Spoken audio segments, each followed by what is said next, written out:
On today's show, Alperen Sengun, Amin Thompson, and Reed Sheppard repping the Houston Rockets at NBA All-Star Weekend. We'll talk about the Rising Stars game. We'll talk about the new format of the NBA All-Star game and the issues still facing All-Star Weekend. Spoiler alert, it wasn't really the basketball this time around. It's all coming up right here at Locked On Rockets. This is Mission Control, Houston. Ignition sequence start. 6, 5, 4, 3, 2, 1.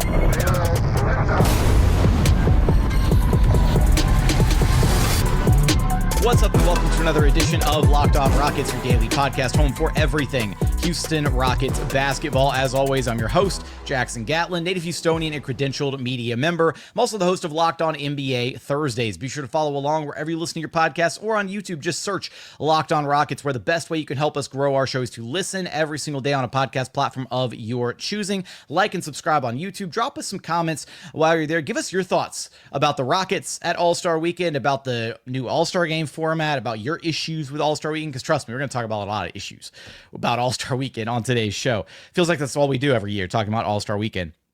Also, subscribe to the daily Locked On Rockets newsletter. Would sincerely appreciate that. And of course, thank you so much for making Locked On Rockets part of your day every single day, whether it's on your way to work, on your lunch break, in the gym. Thank you so much for being an everydayer. All right. 3 different Houston Rockets repping the team at All-Star Week, or I guess technically Reed Sheppard was repping the RGV Vipers. That was such a weird dynamic.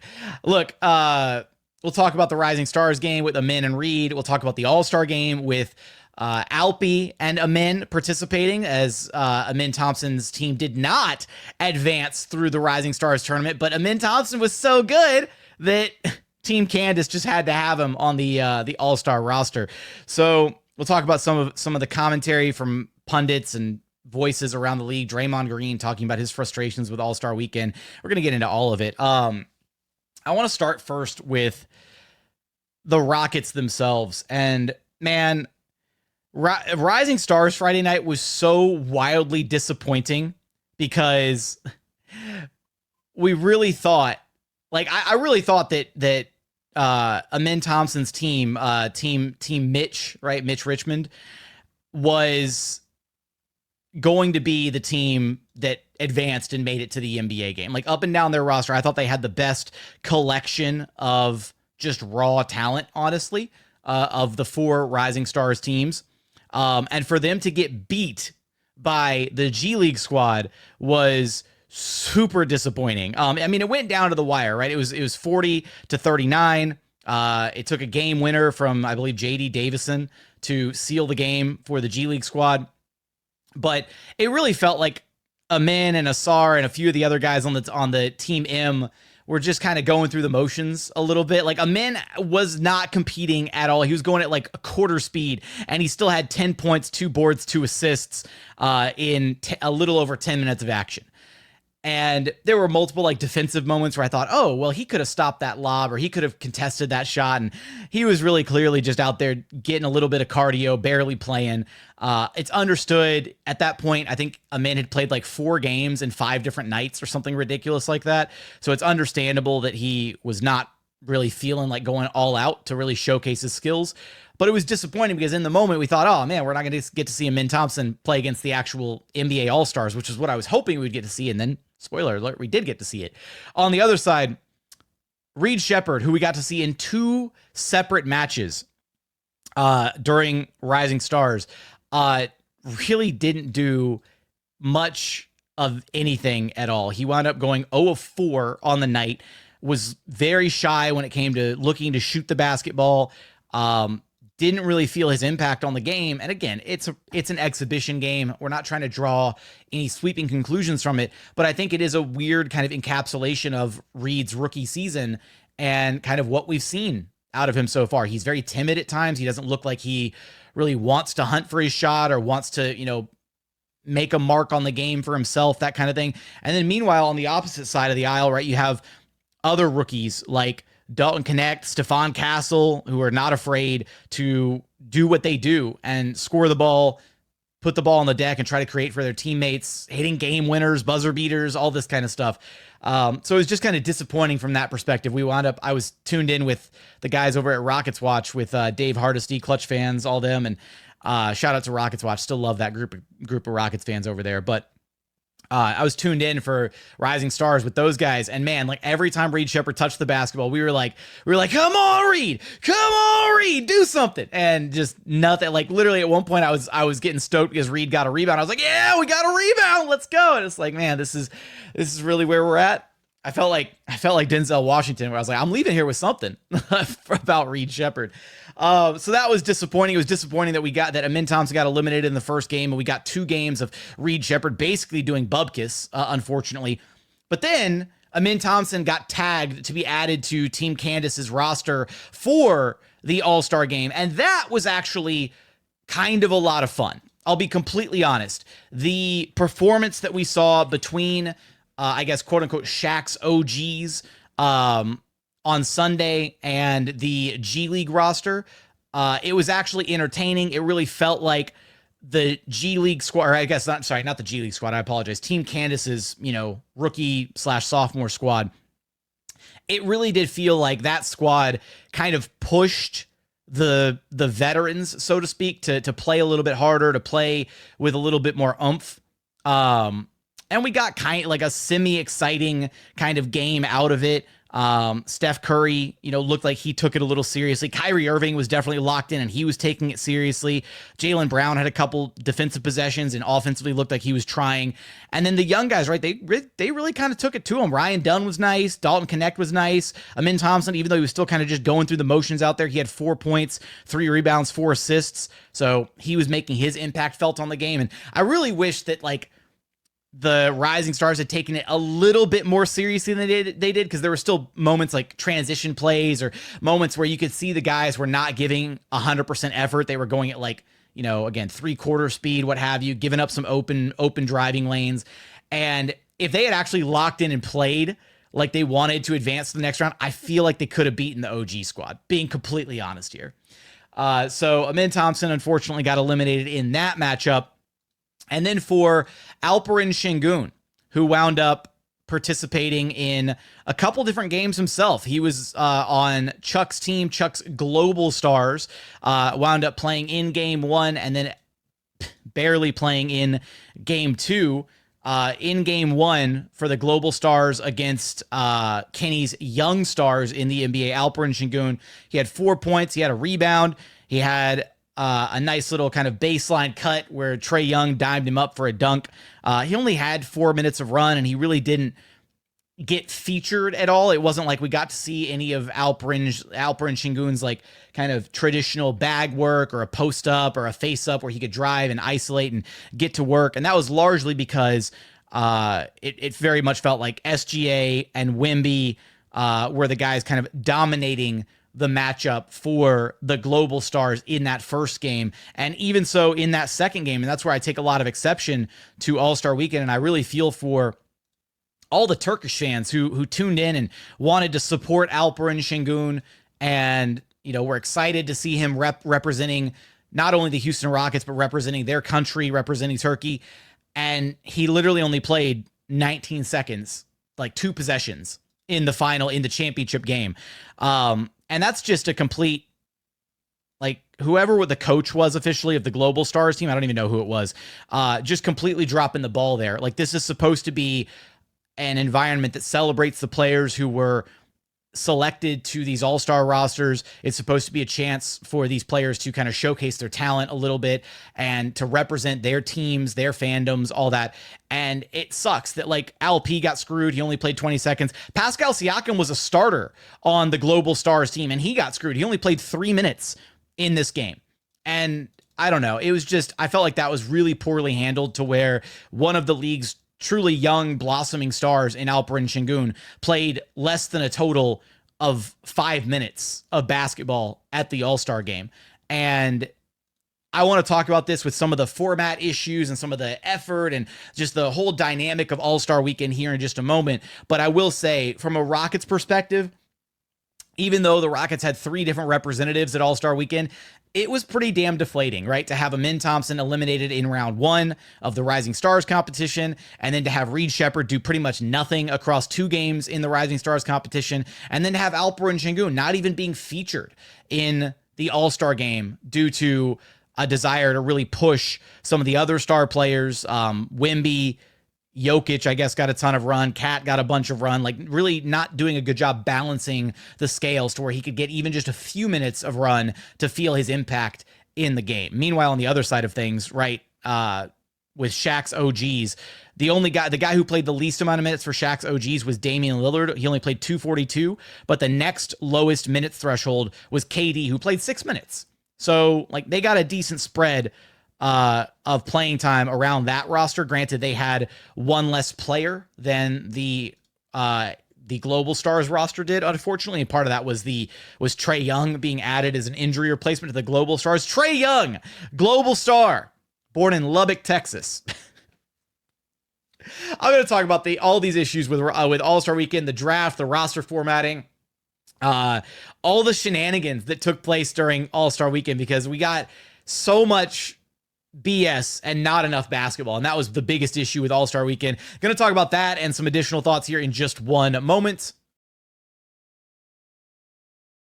First, today's episode is brought to you by Intuit TurboTax. Look, taxes was waiting and wondering and worrying if you were going to get any money back, and then waiting, wondering, and worrying some more. Now, Taxes is matching with a TurboTax expert who can do your taxes as soon as today. An expert who gives your taxes their undivided attention as they work on your return, while you get real-time updates on their progress so you can focus on your day. An expert will find you every deduction possible and file every form, every investment, everything with 100% accuracy. Also, you can get the most money back guaranteed. No waiting, no wondering, and no more worries. Now, this is Taxes. Get an expert now on TurboTax.com.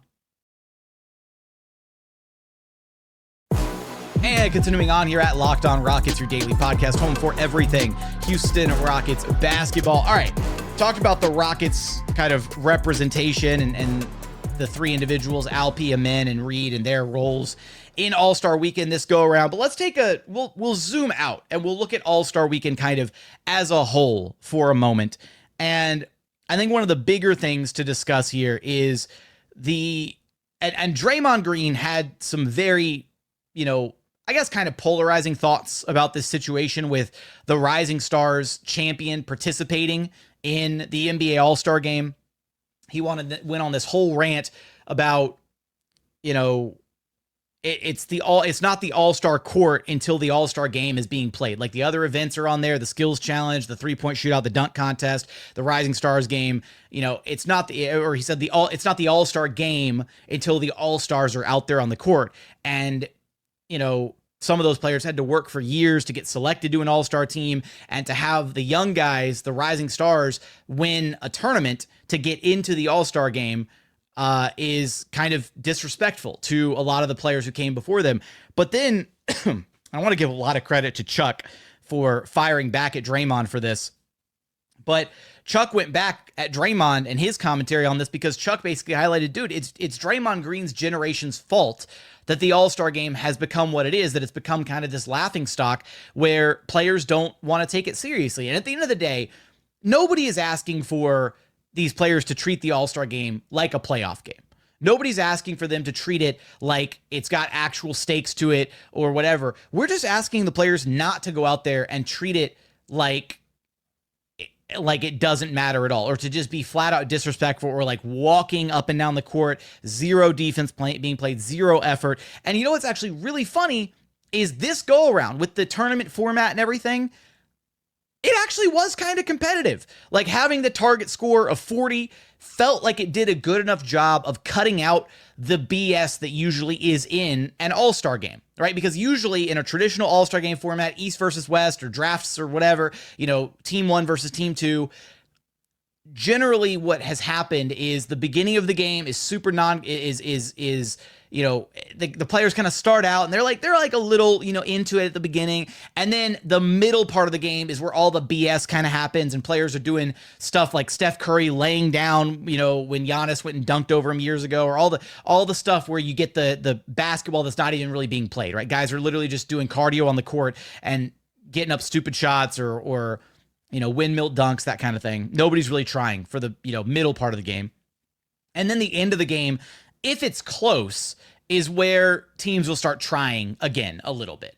And so it feels like with the tournament format, you were able to eliminate a decent chunk of the BS basketball being played. Like, it felt like a lot of the players were more or less kind of locked in, and we had some good basketball being played. We had some good defense. We had some guys like actually contesting shots and really trying to like lock in, and especially that target score format where once you're one bucket away, whether it's a 2 or a 3, whatever, once you're one bucket away from knowing that that next shot has the potential to be the game winner, to ice things get a little bit more intense, right? And that's pretty fun.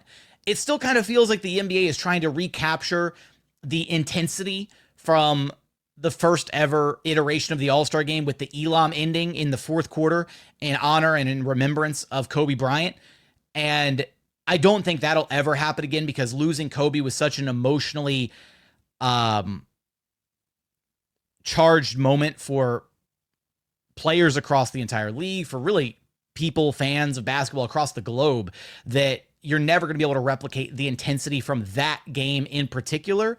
But I do think that the target score, the tournament format, the divided teams and everything was a good step in the right direction. What was not a good step in the right direction was all the BS that happened in between the actual basketball being played.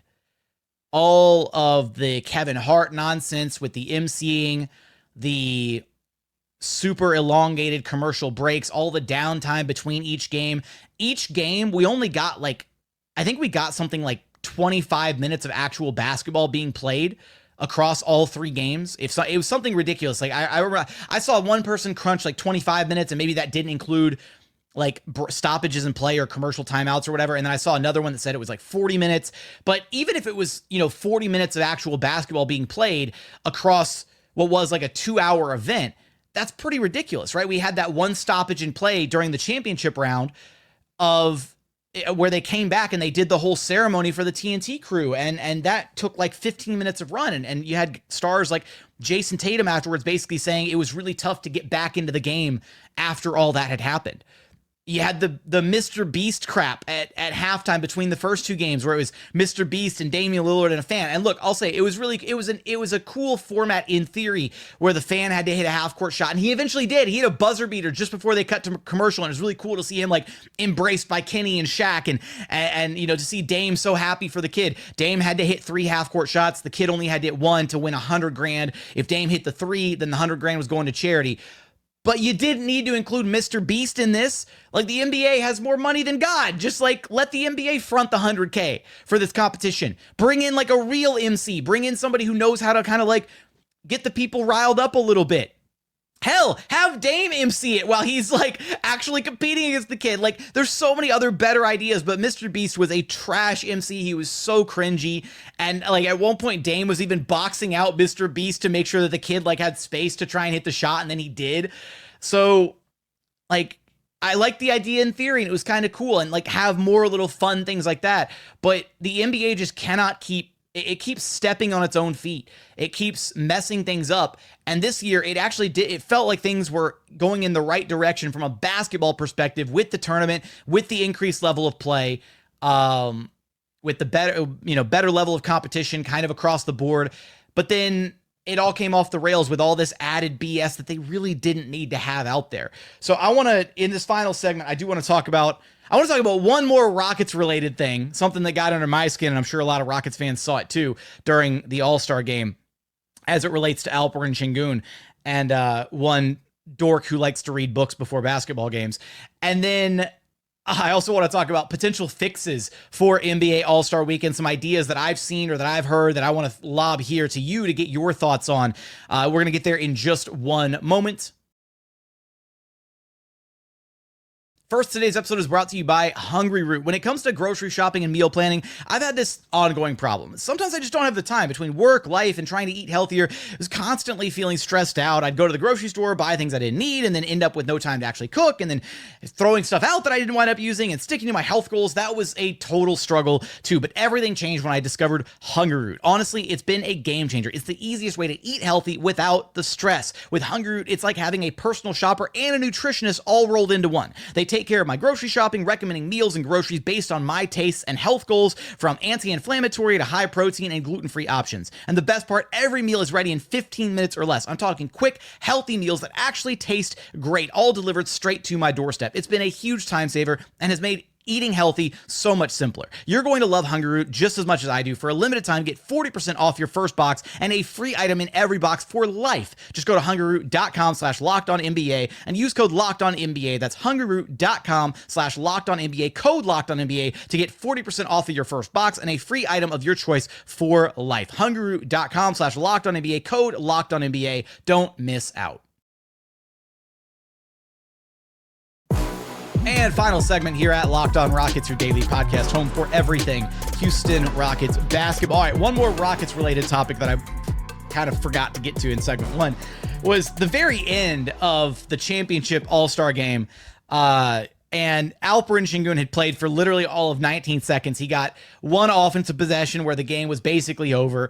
Didn't even really get a real touch, right? And then defensively, the OG squad for Shaq's team was running like 5 out spacing, all guards or whatever, and Sengun tried to communicate like a switch to somebody else who was, I think, chasing Steph around the perimeter or something, and Tatum got a wide open dunk. Like, they lofted the ball over the top, and that was the game-winning play. And immediately after that, you see a camera angle of Victor Wembanyama, who was pissed. He waved his hand. He was acting like a spoiled brat because Alp gave up a dunk at the very end of what was an exhibition game. And I cannot express how dumb that looked to show that level of frustration when the team itself had not been really playing, stellar defense. Like, I get that Wemby wanted to take the game super seriously, but at the same time, other guys really weren't giving it their best on his squad. And on top of all of that, I don't blame LP for not being mentally locked into the game when you literally only got to play 19 seconds. What's the expectation here? Your coach literally doesn't play you the entire All-Star game. You've been looking forward to this moment for your entire life. You got a little bit of run in game one. Cool. All right. Your team advanced. Game two. All right. Let's championship round. Let's go out there. Let's win this game. And you're sitting there on the bench for the entire game. And then you finally do get checked in. You don't get a chance to do anything offensively. And then defensively, it's the final possession of the game. And you're not even matched up with you're essentially cross-matched on a wing player. I don't know. You shouldn't view that as any kind of an indictment on Alperen Sengun. And if anything, it just shows you that the format is, while it had some positive benefits, some positive things that came out of it, the competitive level was a little bit better. You've got to figure out some changes to make sure that the players who did work hard to earn these nominations, right, do get a chance to go out there and feel appreciated, right? And have a chance for these fan bases, the Rockets fans who tune in for Alp, the Turkish fans, the international fans who tune in for Alp, to appreciate his selection to an all-star roster. It was kind of disrespectful that he only got to play 19 seconds in the final game. That sucked. I was tuned in and motivated to watch for Alperen Sengun, and then to watch that whole game happen and for Alp to only get 2 possessions of basketball was BS. I hated it. So I can only imagine how Turkish fans feel. I can only imagine how other Rockets fans feel. I can only imagine how Alp felt in that moment. And yeah, you give up the game-winning dunk, whatever, and then Wemby's over there pouting, walking off the court. Forget Wemby, whatever. Anyways, here's a couple of ideas and suggestions that I've seen about the All-Star game, and I think a couple of them do have some weight to them, some that could be some serious possible fixes. One of them, there's 3 big ones that I want to discuss. First of which is just, you keep this same format, but you tweak it a little bit. So you remove the Rising Stars champion from All-Star Weekend. While I don't want to back up Draymond Green's point, I do think it is a little whack that you have the Rising Stars in there playing against, legitimate All-Stars, even though it did push the legitimate All-Stars a little bit further because they don't want to get disrespected by, these young bloods. I don't think that's the right way to approach the All-Star game. The NBA is trying to throw a bunch of stuff at the wall and see what sticks. I don't think it's the right way to approach it. What I will say is, I think you could expand the rosters. Shout out to Danny Cunningham, Locked on Cavs, who talked about this idea with me over at Locked on NBA on Sunday night. But you could expand the rosters, add 2 more slots to each conference. expanding the teams from, what was it, like from 12 slots to 14 slots. So you'd have 28 slots total. And then with 28 total slots, you could then still conduct the draft. And here's my other thing. Conduct a real draft. Don't do this BS that Inside the NBA did where they very clearly slid a sheet to Shaq, Kenny, and Chuck, and we're like, you're going to draft these players in this order because we're going to have the global stars on one team, we're going to have the young stars on another team, we're going to have the OGs on another. That whole situation was so stupid, and I hated it. And then it became even stupider when they had to have all-star substitutions, and you had Trae Young on the global stars team. What? Trae Young is not a global star. He's not an international star. Like the whole dynamic was just stupid. Pick 4 legitimate team captains, have them be coaches from around the NBA. Who cares? Have them be personalities, ex-NBA players, what have you, but have a real draft. Have actual people conduct a draft where you can have a legitimate argument of like, okay, I'm taking this guy number 1 overall. All right, I'm gonna take the next best player, whatever. Like, anyways, that was super frustrating. I hated that element of this whole All-Star weekend. But you do away with, like, you have a real draft, you have 4 teams of 7, and then to add to that, you bump the target score up to 50. I think that would give you a little bit more runway for some actual basketball being played. The games would be a little bit longer. You'd have only 7 guys per roster, which would mean that you'd basically guarantee that all 7 guys would get, hopefully, an adequate number of minutes played per contest. Again, Alperen Sengun across 2 games only got 4 minutes and 19 seconds of run. That's absurd.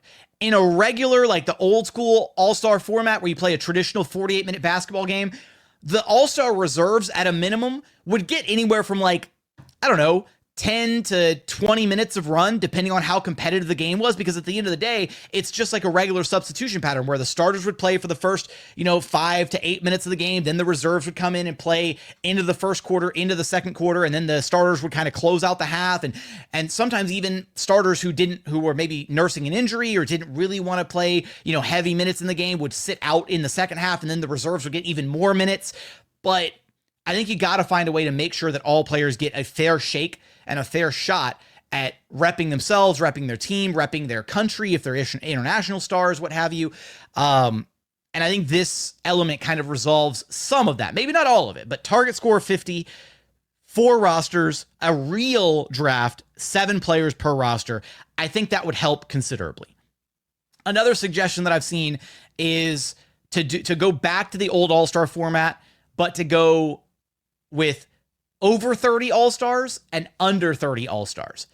I'll be completely honest, I love that idea. I love that idea so much. And in the past, I remember it was like a year or 2 ago, I had I kind of had that same thought, what if you did the old guys versus young guys, right? Because what is one thing that these players will play for? Like, how do you get these players motivated to go out there and not embarrass themselves, right?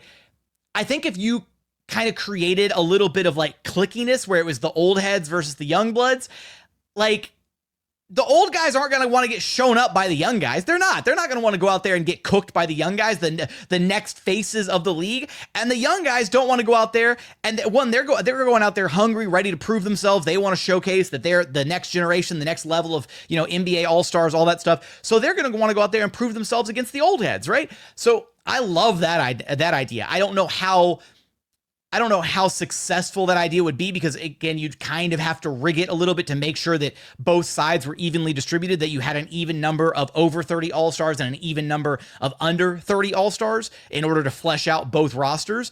But I think you could do that. I think you could also still expand the All-Star rosters from 12 to 14 as well. There's so much talent in today's NBA that adding a couple more spots wouldn't hurt.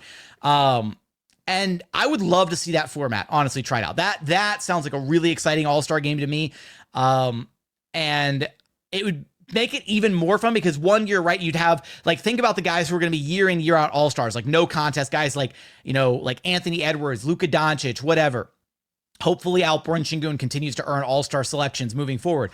But as those guys grow and age, and then once they're on the precipice, right, 28, 29 years old, And then once they cross over, then you go from being on the young side of things, the younger bracket, the under 30 bracket, to the over 30 bracket the next year. And I think that carries some of the competition. I think that carries some of the competitiveness factor year over year if you were to adopt that format. So I really like that format or that idea there. And then the other one, and we've heard this one thrown around a ton, is to institute a one-on-one tournament. I'd love to see a one-on-one tournament. Like, hell, add it to Saturday night. Don't even replace the All-Star game. Just add a one-on-one tournament to Saturday night.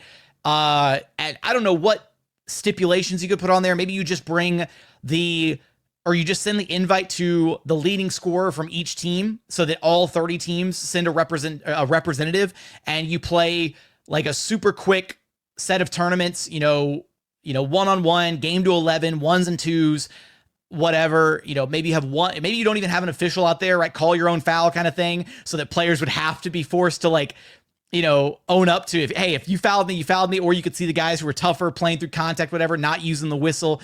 And then, I feel like you could get through a tournament like that and, I don't know, make it like the marquee event on Saturday night, right? To reintroduce some juice to the Saturday night competition. You could even space it out. You could have because if it's one rep from all 30 teams, then you'd have 15 games to power through, and then you'd have to break it down, winner by winner, and then go down the line like that. I guess that comes down to then there's 7 winners, or sorry. Oh my God, why can't I math? 15 games, 15 winners. And then how would you, I don't know, let somebody else figure out the bracket, somebody much smarter than me. But you could even separate it to where maybe you did like the first couple sets of the tournament round and then did the skills competition and the 3-point shootout and all that stuff. And then maybe you did the final round at the very, very end after everything, give the players a little bit of time to rest, recharge before the final bracket, the championship round, all that. And then you could have like the one-on-one champ every single year. Like that would be exciting. That would be super fun. There's no shortage of different ideas that the NBA could throw out there to re-energize All-Star Weekend, and they need to. They really do need to. This is a lot of All-Star Weekend is supposed to be this tentpole event for the NBA, and it's just become a clown show every single year where players don't take it seriously, and you have guys like LeBron James, who ducked out at the very last minute from the All-Star game, couldn't even be bothered to suit up in an All-Star jersey for the photo op. And there's even conspiracy theories running around that LeBron did not enjoy this idea of this new format whatsoever, which is why he didn't want to participate in it, which is why he was silently protesting by waiting until the very final moment to declare that he wasn't going to play. And then Anthony Edwards also wanted to sit out because he was not about this format. I don't know. It sucked because you had Kevin Hart on the mic, crapping on these players, talking about how big shouldn't be shooting threes, take it down low, be strong, be big, all this stuff. It was just a mess. It was a messy All-Star game, and it was an overall disappointing All-Star weekend. The basketball was actually not the worst part of it. The basketball was surprisingly halfway decent this time around. So maybe the NBA is onto something with this tournament format. I think it needs some tweaks, needs some adjustments, maybe a complete overhaul. Maybe you go with the under 30, over 30 All-Stars and just throw a new thing at the wall every year until you find something that permanently sticks. But I am curious your thoughts about All-Star Weekend. How do you think the Rockets did with their representation? Alperen Sengun, Amin Thompson, and Reed Sheppard. What are your thoughts on All-Star Weekend as a whole? Let me know in the YouTube comments. Remember, the best way to help us grow our show is to listen every single day on a podcast platform of your choosing. Like and subscribe on YouTube. Drop us the comments while you are there. Subscribe to the daily Locked On Rockets newsletter, all that good stuff. But as always, thank you so much for watching. Thank you so much for listening. And we look forward to having you back right here at Locked On Rockets, your daily podcast home for everything Houston Rockets basketball.